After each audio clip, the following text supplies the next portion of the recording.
All right, guys. So today we're going to talk about why most programs fail and what a real coaching training session should feel like. See, most people think the reason why they're not getting results, it's the lack of motivation, but really it's the structure of their training experience. So we're going to deep dive into, what your workouts should look like, but even more importantly, if you are already working with a coach or a personal trainer, what is the structure of that session? Because if you're not doing it the right way, you could be wasting a lot of time and a lot of money. I'm your host, Coach Cory Fernandez. This is the Excelsior Health Podcast. And guys, this is the podcast for busy professionals who are looking to lose fat, restore their energy while doing strength training. What we do, guys, on this podcast is we break down just the simple strategies, the tactics that actually work, so that way you can get real results and start to transform your health. All right, guys, so today I want to deep dive into what I would say is like the anatomy of a great training session and coaching experience. All right, so first off, what I'll say is when you show up to your session, all right, what I consider that the vibe. So for us in our experience at Training for Warriors Sauga, the vibe is like the first 5 minutes before the session. So what I think is a mistake is if you're like storming in, late and you're just jumping into the training, that's going to be a mistake. But on the other side is if your coach is running 5 minutes, 7 minutes, 9 minutes late, they're still coaching another client and you're kind of waiting impatiently, that doesn't set the tone for a great training experience. What's up, babe? Daddy's doing a podcast right now. I love you. I was like, who's grabbing me right now? But back to what we're saying. So with the vibe check, essentially what you want is that coach to be ready for you. So I think 5 minutes before, a coach should be prepared and prepped and ready to see you. And for us, that might be, the music is bumping in the dojo, we're making small talk, we're checking how things are with your life. But soon as it's time to train, the vibe check, the social aspect of it, it turns into, hey, it's training time. All right. So let's just say someone signs up, with their coach and it's a 12 p.m. session. Hey, the vibe is happening at 11:55. We got 5 minutes of kind of small talk, listening to some good music, getting in the zone, and then it's time to train. When it's time to train, now for us, what we love to do, I think this is part of a great session, is get our people in the right frame of mind, right? Sometimes you might be transitioning from dropping off your kids, finishing work, just doing a lot of things that could be stressful. So for us, we use that first 5 minutes of our session to train the mind, train the heart before we start to train the body. So what we do is we do the announcements of what's going on in our program, but more importantly, we do a habit tip.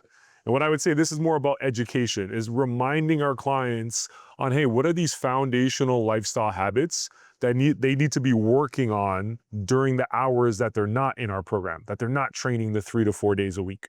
And then basically we end off this 5-minute message with a mindset message of the day. We always want to be training the mind, but I would even say we're training the heart, because a lot of the messages that we're saying, it's to kind of strengthen the core values. It's to strengthen the emotions and the perspective that our clients have. If this was a one-on-one personal training session, the way I would think of it is just checking in on your client. It's like, hey, how are you feeling today? You have any aches and pains? You feeling good? Everything okay at home? And then you get a kind of a gauge of where that person's at. So for you right now, if you're someone who's in a program and when you come in, nobody asks you these questions, nobody's dropping a little bit of knowledge bombs, a little bit of warrior wisdom to make you a better person, that's something that's probably going to impact your results, but also impact your relationship with fitness. All right, so the next part is after the vibe is good, after you do that mindset message of the day, you're checked in with your coach mentally, physically, and emotionally, it's time to continue the training. And what we're going to be doing in our program, we do a good dynamic warm-up. All right, so the last thing you want to do is run into a training session, pick up some heavy weight without warming up. So I would say the number one rule when it comes to warming up, why we warm up so intently and put so much attention to it, is to prevent injury. All right. There's way other ways that you're going to There's so many other ways how you're gonna hurt yourself in the world by just sitting on the couch too much, watching too much TV, all of a sudden picking up, sports and picking up all these activities. Training shouldn't be something that you fear. It should be something that's going to help you. However, if you don't train smart and you don't follow a good warm up, you're going to put yourself at risk. Okay. So, what are some components of a good warm up? I would say, hey, the first thing is getting your heart rate elevated. And by doing that, your body temperature is going to start to go up, right? So, you're going to probably start to sweat, feel a little bit hotter. That's going to allow your muscles to warm up a little bit. Things that we do in our program is we do jumping jacks to get the heart rate up. We do agility ladder. Somebody else might use a skipping rope. They might walk on a treadmill for a little bit. These are all things that are extremely important to getting you warmed up. And other things that we would do in the warm-up is we would do some mobility moves, right? So these might be in the form of body weight exercises that we're doing to work on our foundational patterns. So our squats, our hinges, lunges, push-ups. And that's how we like to do it, is we really want to work with the body first. Sometimes in a warm-up, you might use bands and other tools, but we like to use a good body weight warm-up to start off. Other things that I would say that is part of a great warm-up is skill development. So that's what training is. You're developing skills. So whether you're working on maybe an overhead press or you're working on some sort of row or split squat, these are all skills. So the warm-up should help you reinforce those patterns. So that way, when you add weight and you add resistance, your body feels equipped. It feels ready to do those things. Right? So that's the dynamic warm-up. What's a timeline that you would spend on a warm-up? It's going to vary, but I think most busy professionals are looking for a good 45 to 75 minute workout. And I would say a good warm-up is going to be anywhere from like 8 minutes, probably upwards to 15 minutes, just depending on your time. All right? In our program, we're kind of in that bubble of like 8 to 12 minutes if it's a strength workout. Sometimes we'll push it to 15 minutes if it's more of a like cardio workout that we're going to do that day. All right. So that's the purpose. Now, are you warming up? And what I would say is the warm up just you walking on the treadmill for 7 minutes while your coach is dealing with the next client? I would argue there's much better way for you to warm up. And it's not just, oh yeah, that's the warm up. No, the warm up is the workout. Right? It's a crucial part of the workout. So by just changing how you approach your warm-up, you can actually get stronger for some of the other parts that I'm going to explain. So next part of a great training session is what we would call as a mechanical primer. So think about right now, we just finished our 6, 8, whatever, 12-minute warm-up. Our mind is alert, our body is alert, our body temperature is up, and now we're ready to move some weights. All right. So what a mechanical primer is, it's like a low fatiguing exercise. So it's not super intense, but you're doing this exercise to like dial in the movement patterns of the big exercise that you're going to do later on. Right? So it's warming up the muscles that you're probably going to use. So that way, when you do decide to do some heavy strength or power work, you feel really primed and activated to do so. So I'll give you an example. A mechanical primer in our program will probably take no more than 3 to 5 minutes. In most situations, we might do 2 sets. Sometimes we might even do 3 sets of an exercise. So I'll give you an example. If I'm doing a barbell bench press, right? Before we get to that part, we're going to do our mechanical primer. So this mechanical primer is basically going to be us doing banded face pulls, right? That's an exercise that's for the shoulders. We might use a band. A band is not super intense. We might do 20 of those. After that's done, we might do med ball slams, and we might do that for 5 reps. So that combination together, we might do 2 sets of that. That's our mechanical primer. And now, once we're done that, we're ready to go to our strength phase. All right. So the strength phase is kind of the next component of a workout. If you are going to see a personal trainer, if you're going to see a coach, if you're in a fitness program, I think that's something that's really important is, are you really doing strength training? So know the difference. strength training is not the clock is on, for 40 seconds and you're just going nonstop as fast as possible. That is cardio. Strength training is most of the time is you're going to be doing reps and sets. And if your goal is to build strength, most of the time where you're going to be operating in terms of your reps, 3, 4, and my favorite range, 5 rep sets. So that gives you the opportunity to actually lift some heavy weight. So that's one of the most foundational parts of a training session is you got to get strong, right? So the type of movements you're going to focus on in that session with a coach is what we call big compound exercises. So things like a squat, things like a push, things like a pull, a lunge, a deadlift, even a hip thrust, overhead press. These are all big moves that, yes, they do use specific body parts, but they also incorporate multiple body parts at once. And that's why you want to have compound movements in your workout, is because so many muscles and your core, they're all working at once together. So it kind of gives you a little bit more bang for your buck when it comes to training.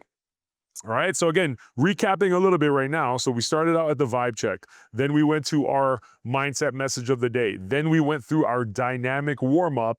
And then we extended the warm-up with a mechanical primer to make sure our muscles are activated and we're reinforcing the proper technique for the big strength session. So right now we're in the strength component. Like I just said, it's 3 to 5 reps. You're doing some big compound movements. How many sets should this take and how much time? I would say at a really good strength phase for a busy professional, you're probably going to do 5 sets. Within those 5 sets, you probably want to do 2 warm-ups. So I would say like a very lightweight, a medium, and then it's the 3 working sets. Now, the way we do it in our program is very strategic, is we decide the last set first. We say, hey, today, based on what you've done in the past, what do we think would be like a personal record or be an improvement today? And let's just say someone's like, man, coach, I'm going to do 100 pounds as my last set. That's the goal. I don't know if I'm going to get it, but I believe we can do it. We agreed on that 100-pound bench press as the final set. And then what we like to do is reverse engineer backwards. So we'll say, okay, that second last set, we're going to do 90% of what you chose. So that would be 90 pounds. That first working set is going to be 80% of that. So right now, that person's tough sets is 80, 90, 100 pounds. And they're training at a good intensity in all those sets. But the warm-up might be like 50 pounds and like 70 pounds. And you can see we intelligently built up so that way they're really getting some progressive overload and they're pushing themselves. The amount of rest in between those should not be 20 seconds sweating up a storm. It should be, in most situations, 2, but I would probably argue, especially in those last sets, 3-minute rest, right? So you're really getting recovery. You're not just tired and sweating. You're training to get stronger, all right? So in that component there, that probably takes up the bulk of a training session. And that's also, for most people, why you really want to coach, because doing a barbell squat, whatever version you do, doing a deadlift, a RDL, a hip thrust, bench press, all these big moves, even if it's a machine, that's where you want the expertise of a coach to really make sure you're doing it right. All right, so once we finish this, in our program, we might have about maybe 20 minutes, maybe 15 minutes remaining in the session. And the next phase of this ideal workout structure is what we call the build section. So we just progress from our strength session where we're typically doing 1 move, focusing on heavy, 3 to 5 reps. Now in the build phase, this is what we do in our program. We like to utilize supersets. So with a superset, you're going to do 1 exercise. And then typically what we do is an opposite muscle. So I'll give you an example. If we are doing a chin-up or maybe a pull-down, the opposite exercise that we might do might be a dumbbell overhead press, or it might be a push-up, or it might be a dumbbell lateral raise. So hopefully you can see how that makes sense. If I'm using lower body as an example, let's say it's a Bulgarian split squat, everybody's favorite, but I might superset that with stability ball hamstring curls or a hamstring machine. All right, so with these supersets, we're able to get a little bit shorter rest periods. So I would recommend anything from 1 minute to about 90 seconds rest after each exercise. And in terms of the rep ranges, it's not going to be at 3 to 5 reps in most cases because we're focusing on building muscle here. Most likely the ranges you're going to see is 6, but my favorite, to be honest, 8 to 15 reps. When I'm programming our workouts here at Training for Warriors, that's usually what we see is 8, 10, 12, 15 reps. And this is usually the best range that allows people to build muscle. I would also say this is the part of the workout where you start to feel it, man. Like your heart rate's elevating because you're not getting that same 3-minute rest, but you're starting to really push yourself in terms of intensity. All right. So typically for us, we do 3 sets of this building phase. I think that's ideal for this length of a session. I think in some scenarios, 2 sets is still really, really good. We do that on our last week of the month as we're getting ready to recover for the next month. And in some situations, for some more experienced people, I would say 4 sets of a build phase is still something you can do as well. All right. And then how I would approach the intensity, it's not like, you're just laughing and conversating with your coach and talking, having a conversation. Is, man, every set you're doing, it's maximum intent and great effort. So if I were to give it, out of 10 in terms of intensity, for most people, they should be pushing themselves at an 8 out of 9 intensity in this phase, right? Maybe that first set is like a 7 out of 10 as you're just reinforcing some of the technique. But those last 2 sets of this build phase, man, we should be pushing ourselves. All right. So type of exercises, you will do some compound moves, right? Definitely here. But you'd start to sprinkle in what we call isolation or accessory exercises. So an isolation just basically means it's not like a big barbell lift maybe. Now you're maybe using some dumbbells, you may be using some cables, kettlebells. And I'll give you a good example is if I were to do a chin-up, that might be my big move that I'm doing maybe for 8 reps. But then after I take my 90-second rest, I'm supersetting it with dumbbell lateral raises. That's an isolation move that really is just focusing on my delts, which is basically your shoulder. All right, guys, so that is a really, really important section. If you want to change your body composition, if you want to build muscle, you should see that type of framework in most workouts that are designed for a busy professional who wants to lose fat, improve their energy, and build some strength. Next component, so for us in our session that typically lasts our clients anywhere from 60 to kind of 70 minutes, now what we end off with is we have 2 variations. If it's a traditional strength workout, what we would end off is what we call the burn section. And what this burn section is, this is like muscular endurance. And kind of go along with what the phrase is, burn is, that's when the heart rate is feeling it, but the muscles are feeling it. So, some of my favorites, if it's a lower body day, we might be doing rep ranges of like 20, 25, even 30 reps. And obviously this is going to be lighter weights, but it's still heavy for the amount of reps that you're doing.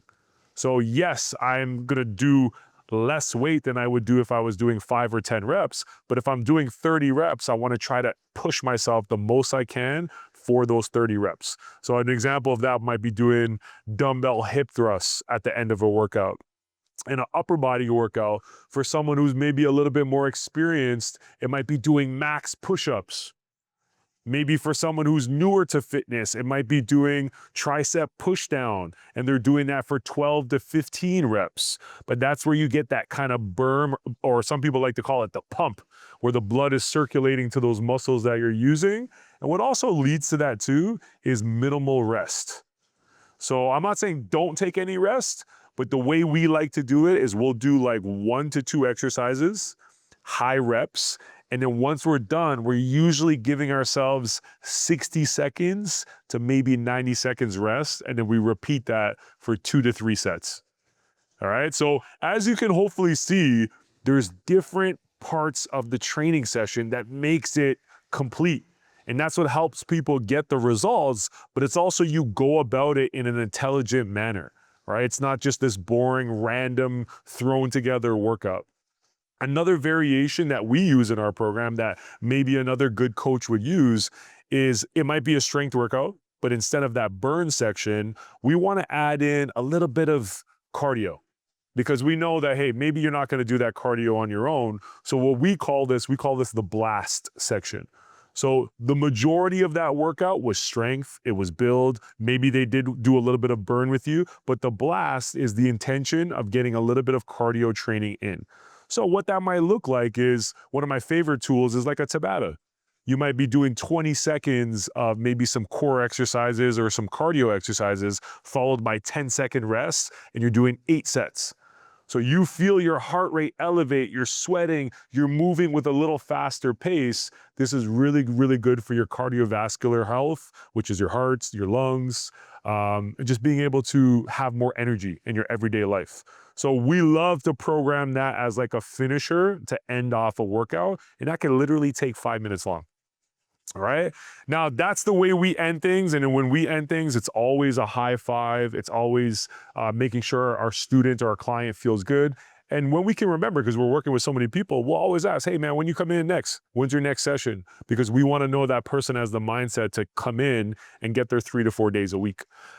In other sessions, that if you're working with a personal trainer, maybe what might go down is you switch into like a cool down, where you might do another 5 to 7 minutes of doing some static stretches and some breath work where you're just really slowing down the nervous system after having a good workout. So my point is, guys, with this podcast episode today, when you go to a training session and when you see a coach or when you're in a program, there should be a rhyme and a reason. There should be a plan to how that session goes down.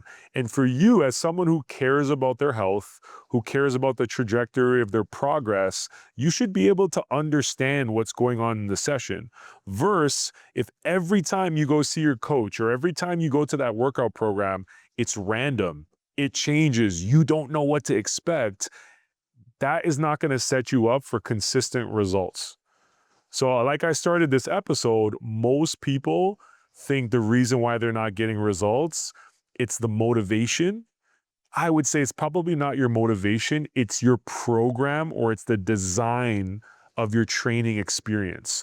And again, whoever's in charge, whether it's just the personal trainer, it's a coach, or it's a program like we have here, that can make the difference into reinstilling that motivation. Because when you do something that you know works and you actually enjoy it, what's up, girl? That's going to reinforce you to keep going back. And that's what is even better than motivation. It's momentum. Is there anything you want to say about being healthy? What do you think is like something that can help them be more healthy? Workout. And that's exactly what we're talking about today.